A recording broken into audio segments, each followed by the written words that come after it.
You know that moment on a date where everything feels smooth, and then, out of nowhere, you ask a simple question, and suddenly the vibe just dies?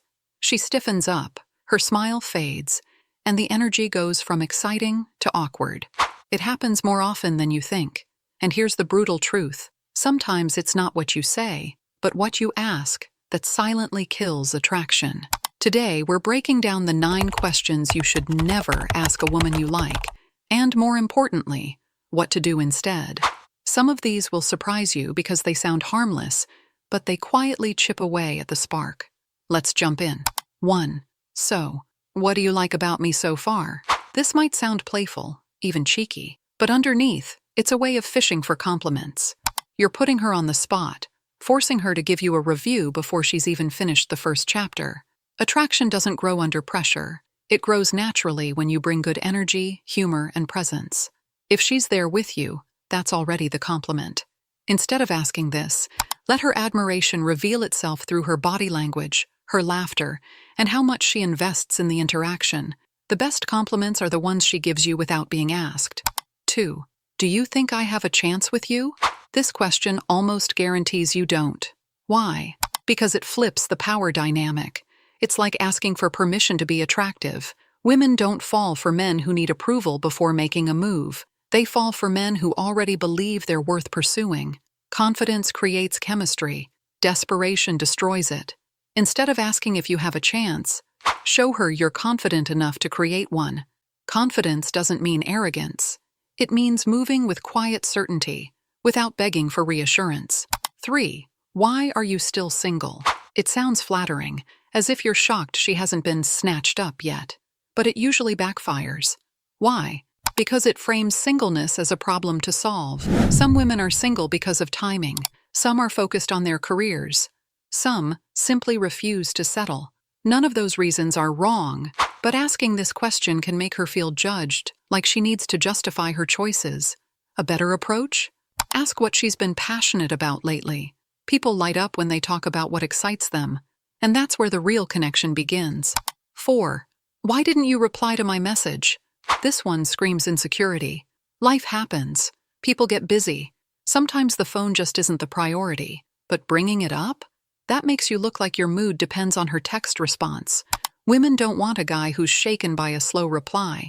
They want someone steady, confident, unfazed. Instead of asking this, keep your energy fun and engaging when you do talk. If she's into you, she'll want to stay in touch.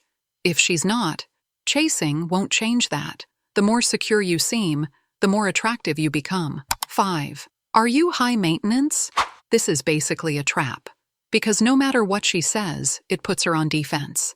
High maintenance is such a vague, loaded label that she's set up to feel judged either way. And let's be honest, this question often comes from fear. Fear that she'll want too much from you, or that you won't measure up.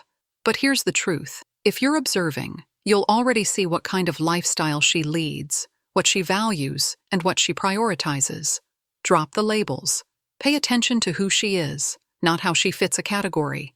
Attraction grows when you let her feel accepted, not interrogated. 6. What do you bring to the table? This one makes dating sound like a job interview, like you're asking her to list her qualifications to prove she's worth your time. The irony? High-quality women know their value.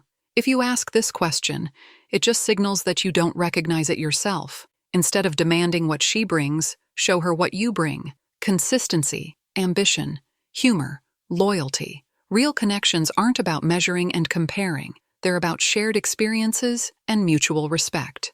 7. Where do you see this going? Too early on. Wanting clarity isn't wrong, but timing matters.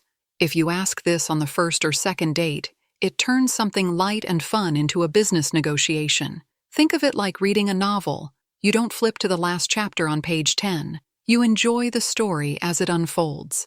If she feels chemistry with you, the relationship will naturally find direction. Focus on the present. That's what builds the future. Relax and let the story breathe. 8. How many guys have you dated? This is where a lot of men shoot themselves in the foot. Asking about her past, her body count, her exes, her dating history, rarely goes anywhere good. Here's why. If the number is too high in your eyes, you'll judge her. If it's too low, you'll judge her. If she dodges the question, you'll obsess about why. Either way, attraction turns into interrogation. The truth? The past doesn't define how she'll treat you. What matters is how she shows up with you. Don't measure her history. Pay attention to her consistency, her actions, and her respect for you in the present. That's the real answer you're looking for. 9. Do you like me? Too soon. This one feels harmless, but it puts all the pressure on her to define feelings before they've even had time to grow. Attraction is a spark, not a contract. When you ask this too early, you come off as impatient, insecure, or worse, like you're seeking permission to keep showing interest. The irony? If she does like you, it'll show through how she laughs at your jokes, how she touches your arm, or how she makes time to see you again. Instead of asking if she likes you, focus on creating fun, memorable moments that make her feelings undeniable. If you're doing it right, you won't need to ask. It'll be obvious. So here's the bottom line. Every one of these questions has something in common. They come from a place of insecurity, and insecurity kills attraction. Women don't want to feel like they're on trial or like they're handing out grades. They want to feel excited, relaxed, and intrigued. So drop the pressure, stop fishing for validation, and instead, focus on curiosity, confidence, and presence. That's how you keep her coming back for more. Now I want to hear from you. Which of these questions do you think is the biggest deal breaker? Have you ever accidentally asked one of them on a date? Share your story in the comments below. If you got value from this, smash the like button, subscribe for more straight-to-the-point dating advice, and ring that bell so you don't miss the next video. Because trust me, one of these tips might save your next date from going completely off the rails. And honestly, sometimes it's not about saying the right things, it's simply about avoiding the wrong ones.